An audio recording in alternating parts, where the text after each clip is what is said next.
Hello বন্ধুরা, good morning. তোমরা কেমন আছো? আমার সকাল, আজকে বৃহস্পতিবার, আমার সকালটা দেখো ভালোই শুরু করেছিলাম।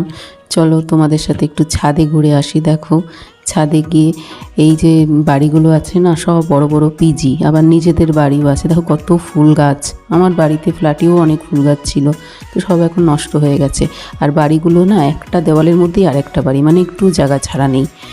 তা ছাদ থেকে একটু ঘুরে চলে আসলাম, এসে তারপর ছেলেকে ডাকলাম। ছেলে টিফিন দেখো তৈরি করে দিয়ে দিচ্ছি ছেলেকে। ছেলে কলেজে যাবে আজকে, বললো মা আজকে কলেজ আছে, কলেজ যাব। তা আমি আমার নিজের চা করে নিলাম, আর ও দেখো রেডি হয়ে নিয়েছে। আমি ওকে একটু ছেড়ে আসি, তারপর চাটা খাবো। তো ওকে ছেড়ে এসে ও চলে যাচ্ছে, বাই করে দিল, চলে গেল। তারপর আমি এসে চাটা খেয়ে নিলাম। চা খেয়ে তারপর একটু রেস্ট নিয়ে তারপর ভাবলাম আমি টিফিন করে নিই। ছেলের কলেজের দিনে দুজনের দুরকম টিফিন। আমি একটু ব্রেড অমলেট খেয়ে নিলাম।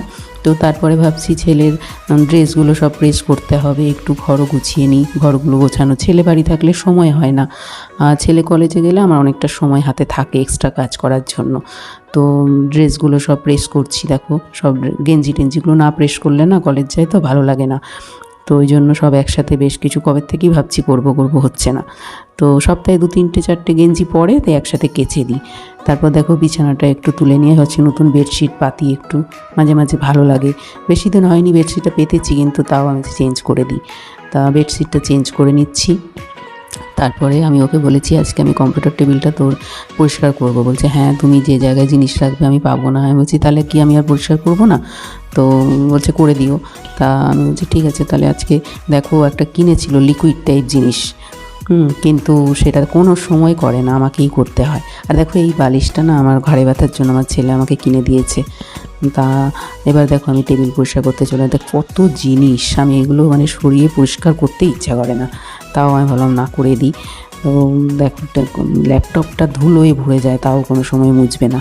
আর দেখো নিচে যে একটা কার্টুন রাখা আছে, ওর মধ্যে সব আমি এক্সট্রা জিনিসগুলো রেখে দিয়েছি, যাতে অন্য কান্তে না রাখতে হয়, যাতে ও পেয়ে যায় জিনিসগুলো। আর আমি এখানে তো সেরকম জিনিস কিনিনি, তো এরকম কার্টুনে করে বেশ কিছু ক্যান্টিনের জিনিস, মানে ওয়ার্ড্রপ তো সেরকম বানাইনি, এদের আছে যেটুকু, আর বাকি আমি এরকম কার্টুনে করে রাখি। দেখো এবার টিভিটা ওই স্প্রেটা দিয়ে মুছে নিচ্ছি। টিভিটা মুছে জানলাটাও একটু পরিষ্কার করেছি, কারণ কার্নিশগুলো কি নোংরা হয়। তারপরে দেখো ছেলের চেয়ারটা, প্লাস্টিকগুলো সব খুলে দিলাম আর ভালো করে মুছে নিলাম। কালো চেয়ার তো পুরো সাদা ধুলো ধুলো হয়ে গেছে।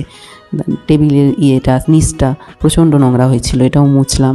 এসব পরিষ্কার টরিষ্কার করে ঝাড়টার দিয়ে নিই, পরে মুছবো। রান্না করে নিয়ে তারপর মুছে চান করতে চলে যাই। তো ঝাড়টা দিচ্ছি, করছি, ভালোই চলছিল। কিন্তু আজকে আমার সাথে এত দুর্ঘটনা ঘটেছে। এবারে সে রান্না করতে এসেছি, দেখো আর মাছ, আজকে মাছটাই শুধু রান্না করব। আগের দিনে মাছের মাথা দিয়ে লাউ রয়েছে, ডাল রয়েছে, তো এসব দিয়েই হয়ে যাবে। তাই আমি বললাম ওই জন্য এক্সট্রা কাজগুলো করি। তা সে তো দেখো সবজি কেটে টেটে নিয়ে ভাবছি মাছটা একটু আলু দেবো, কেননা কিছু তো সেরকম নেই। দেখো লাল করে মাছটা ভেজে নিয়েছি, আলু পেঁয়াজ কেটে নিয়েছি। এবার টমেটোটা দেখো এই ইয়েটাতে পেস্ট মানে একটু করতে গিয়ে ওই যে ইয়েটাতে এত কেটেছে, এত রক্ত বেরিয়েছে, তোমাকে কি বলবো। অনেকক্ষণ ধরে বসেছিলাম, তাও কমছে না। একজনকে ফোন করলাম, সে বললো চিনি লাগাও, তাও হলো না। সেই নিচে মাখান মালিকের কাছে গেলাম, তো আবার সেই হলুদ লাগিয়ে চেপে রেখে, তাও অনেক রক্ত পড়ছিল। আবার ঘরে এসে ঘরে দেখো চারিদিকে রক্ত পড়েছিল, তা আবার ঘর মুছলাম, বাইরেটা মুছলাম। বৃহস্পতিবার করে মুছি, হ্যাঁ এমনি অন্যদিনও মুছি, বৃহস্পতিবারও মুছি। তো ওই সব করে টোরে তারপর দেখি আবার বাসন মাজতে গিয়ে রক্ত বেরোচ্ছে। তো আবার ন্যাকড়া বেঁধে নিলাম একটা আঙুলে, আমি ন্যাকড়াটা বেঁধে তারপর বাসনটা মাজি। দেখো ন্যাকড়া বেঁধে তারপর বাসনটা মাজছি। কী করবো, করতে তো হবেই, কেউ করার নেই। তা এবার একটু অ্যাসিড দিয়ে বেসিনটাতে রেখে দেবো, কেননা সব নোংরা টোংরা যায় তো তুলে তুলে ফেলি, একটুও নোংরা আমি যেতে দিই না, তাও অ্যাসিড দিয়ে একটু রেখে দিই, যে তারপরে একটু ডলে দেবো। তো তারপরে দেখো চান করেছি, পুজো করেছি। ছেলে ফোন করে বললো মা আমার 4:30 বাজবে, তুমি খেয়ে নাও। তো ওই জন্য আমি আবার নিজে কারেন্ট চলে গেছে, তো এত হাতে ব্যথা করছে, তারপরেও আমি খেয়ে নিই। 3টে বাজে, তখন অনেকক্ষণ বসেছিলাম। তো খাওয়া দাওয়া করে নিয়ে তারপর ছেলে আসলো প্রায় 5:30-6টা, তখন ও খেলো। তা সন্ধ্যেবেলা আমি বললাম চল একটা টিটেনাস দিয়ে আসি, যদি পেকে যায়, জল লাগছে বারবার। তো দেখো আমি আর ছেলে বেরোচ্ছি টিটেনাস দিতে। তো রাস্তায় অনেকটা গেছি, দুটো তিনটে দোকানে জিজ্ঞাসা করলাম, তো বললো যে না প্রেসক্রিপশান লাগবে। তো একটা সামনে হসপিটাল ছিল, ওখানেও গেলাম, তো ওখানেও বলছে প্রেসক্রিপশান না হলে দেবো না, ডাক্তার প্রেসক্রাইব করবে তারপর। তো কি করব, ঘুরে টুরে তখন আমি বললাম চল, আমাদের বাড়ির কাছেই একটা আছে, কালকে আমি দেখছিলাম ওষুধ আনতে গিয়ে কেউ সেলাইন দিচ্ছে। তো এদিকে ঘুরে টুরে দেখো দোকানগুলো এত সুন্দর এখানে, হ্যাঁ মানে আর ওয়ান সাইড রাস্তা, মানে একদিক দিয়ে যাওয়া একদিক দিয়ে আসা, এত ভালো লাগছে। রাস্তাঘাট এখানে খুব ভালো, পরিষ্কার পরিচ্ছন্ন, মানে এত সুন্দর। তো তারপর যেটা বলছিলাম, বাড়ির কাছে এসে দেখো, এটা বাড়ির কাছে একদম, এখানে দিলাম 50 টাকা নিল, টিটেনাসটা দিয়ে দিল। তারপর আমার ছেলেকে বললাম চল একটু ফুচকা খেয়ে আসি, তো বললো আমি ফুচকা খাবো না মা, আমি বেলাতে খেয়েছি। তাই বললাম চল আমি একটু খাই ফুচকা, অনেক দিন খাইনি, অনেক দিন পর বেরোলাম, বেরোনো হয় না, ওর পরীক্ষা আছে কদিন বাদ থেকেই, পরীক্ষা টরীক্ষা হয়ে গেলে তারপর একটু বেরোবো, একটু ভেলোরেও যাবো ডাক্তার দেখাতে। তো এখানে এসে ফুচকা খেতে এলাম। তো ফুচকা খেতে এসে আমি বললাম যে বেশি খাবো না, আমারও ভালো লাগছে না, শরীরটা ব্যথা হচ্ছে, হাতে খুব জল লাগলেই প্রচণ্ডভাবে ব্যথা হচ্ছে।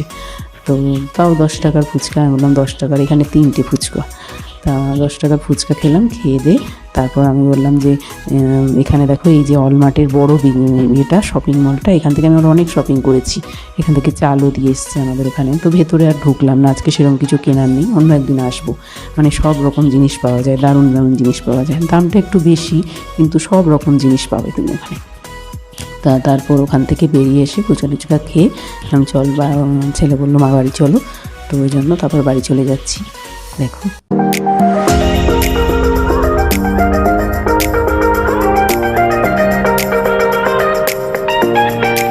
দেখো আমাদের ঘরটা কি সুন্দর, লাইটে কি ভালো লাগছে, এই বাড়িটা আমরা থাকি, কি সুন্দর দেখো।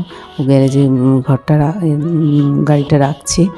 তো চলো বন্ধুরা, অন্য একটা ব্লগে আবার দেখা হবে। Thank you.